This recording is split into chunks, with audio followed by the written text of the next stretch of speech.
Hello everyone, today we will be seeing the concept of pulse modulation. What is pulse modulation? The process of transmitting signals in the form of pulses, that is discontinuous signals, by using special techniques is called as pulse modulation.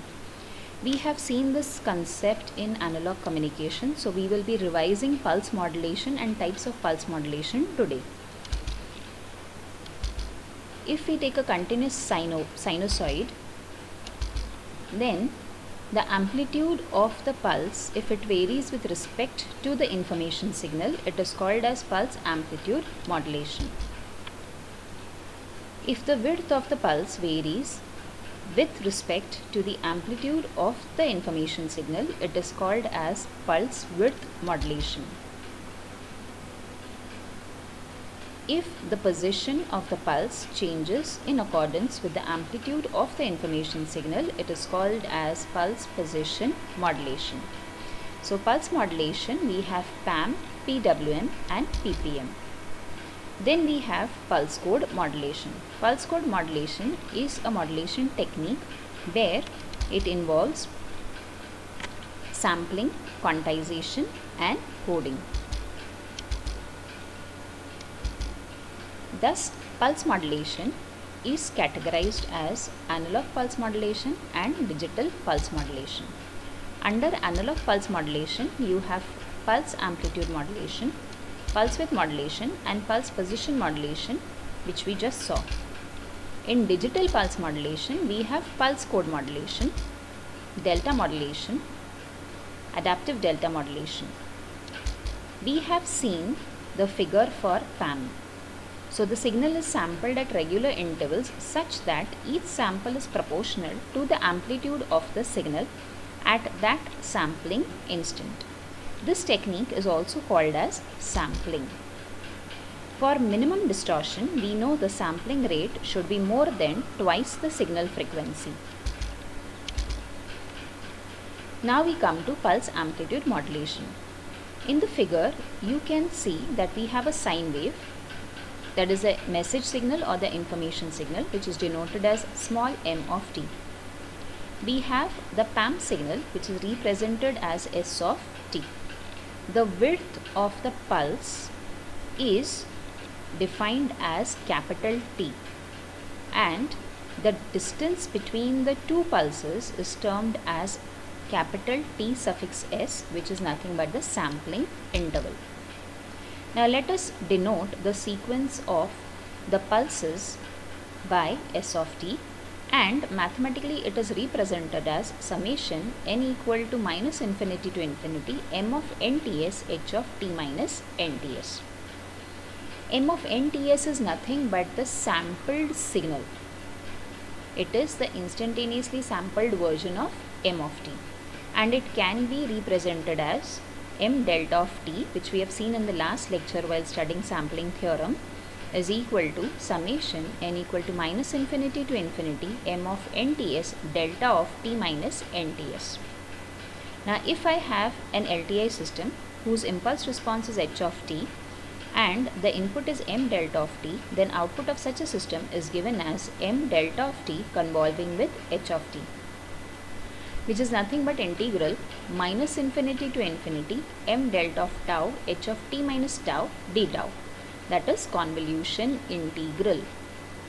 Now instead of m delta of tau, we replace it by the instantaneously sampled version equation. So we can write it as integral minus infinity to infinity summation n equal to minus infinity to infinity m of nts delta of tau minus nts h of t minus tau d tau. We have simply substituted the value of m delta of tau. Now summation has nothing to do with integration, so we take the summation sign outside, that is summation n equal to minus infinity to infinity m of nts integral minus infinity to infinity delta of tau minus nts h of t minus tau d tau. Using the shifting property, we can replace this integration, integral minus infinity to infinity delta of tau minus nts h t minus tau d tau, by h of t minus nts. So therefore the equation m delta of tau convolving with h of t is equal to summation n equal to minus infinity to infinity m of nts h of t minus nts. So the PAM signal S of t has been represented by convolving the information signal with the impulse response h of t. So in the time domain, it is S of t is equal to m delta of t convolving with h of t. We know that convolution in time domain results in multiplication of the individual spectra in the frequency domain. Therefore, S of f is equal to m delta of f h of f. Now, if you remember in the last lecture, we have derived the spectrum or the representation of the sampled signal in the frequency domain. If I have a signal in time domain, I sample it, then how does the sampled signal's spectrum look in the frequency domain? So, if you remember, it is nothing but the spectrum of the information signal, and that spectrum gets repeated at intervals of fs. So we have a spectrum which is at 0, that is the spectrum of m of t, m of f. Then we have m of f repeated at intervals of fs, that is m of f repeated at plus or minus fs, m of f repeated at plus or minus twice fs, m of f repeated at plus or minus thrice fs, and so on. So that was represented using the equation fs summation m equal to minus infinity to infinity g of f minus m fs. In this case, we are representing the signal as g, but the spectrum remains the same. So in this case, my m delta of f is equal to fs summation k equal to minus infinity to infinity m of f minus kfs. Therefore, my s of f after substituting the above equation becomes fs summation k equal to minus infinity to infinity m of f minus kfs h of f. So this is the representation of the PAM signal in the frequency domain. Now once I transmit the signal over a channel, I am going to receive it at the receiver of PAM signal. So my input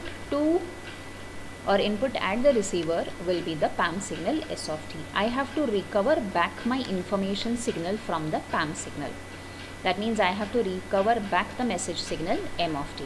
So for that, the simplest way, as we had seen in the last lecture, was using a filter, a low pass filter. Now since we are using this filter to receive or recover back the message signal, this filter is called as a reconstruction filter.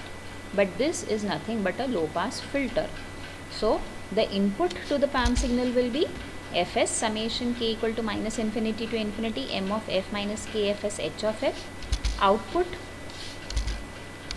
Output of this filter, the low pass filter, will be nothing but fs m of f h of f, since it will filter out all the high frequency components. Now you can observe that the Fourier transform of the impulse response h of t is nothing but h of f. And we know that h of t is nothing but a rectangular function, a pulse. So if I take the Fourier transform of a pulse, it is nothing but a sinc function. So a sinc function is defined as t sinc ft e raised to minus j pi ft. So in this case, this sinc, this component, is giving us amplitude distortion, and this component, that is minus j pi ft, is giving us a delay of t by 2. This together is called as aperture effect. Now if I want to receive back my original message, I need to remove this aperture effect, which is a distortion. So I make use of an equalizer over here.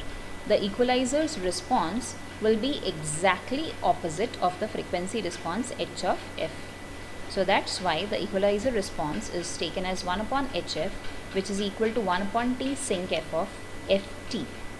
So ideally, the original signal m of t can be recovered completely.